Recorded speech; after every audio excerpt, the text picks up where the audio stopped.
When thinking about the election of Donald Trump, I think a couple of things are really interesting and important to point out.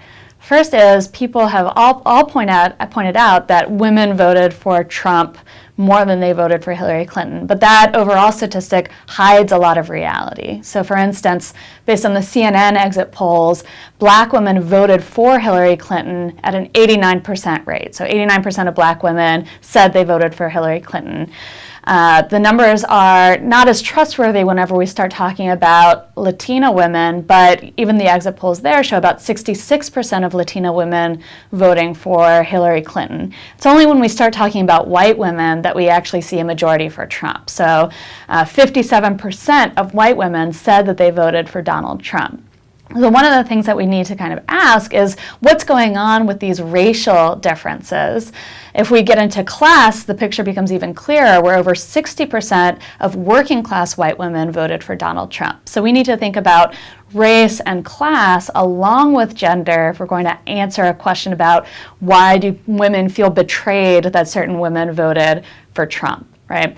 The second part of this, though, is I think there's a really crucial insight that we get from the philosopher Simone de Beauvoir, who wrote in the 1940s in her book, The Second Sex, that when we talk about women's oppression, one thing that we have to recognize is that women, more often than not, will ally with the men in their lives and not ally with women. So the notion that there is a group identity of women organized for their own interests is something that's been very difficult to sustain or to even create, right?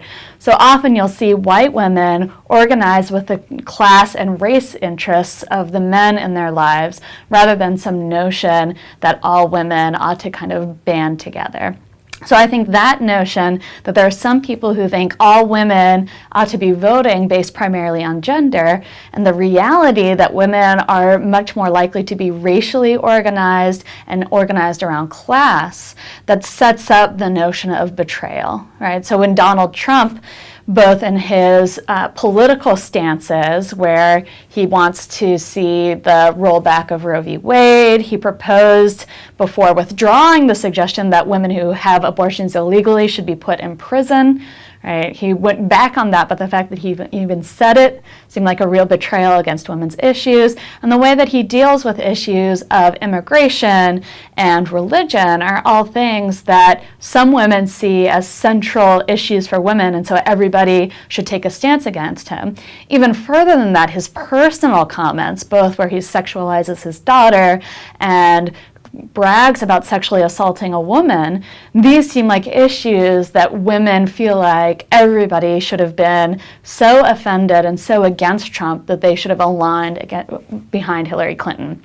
What that doesn't recognize, though, is that women are not necessarily voting with the notion that their gender identity comes first.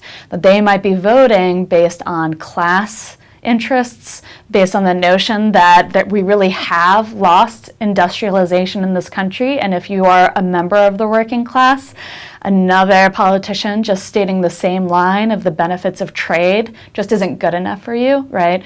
Or it could be based on racial issues or religious issues. All of those can tap into other parts of women's identity so that the sense of betrayal just doesn't have a basis in reality.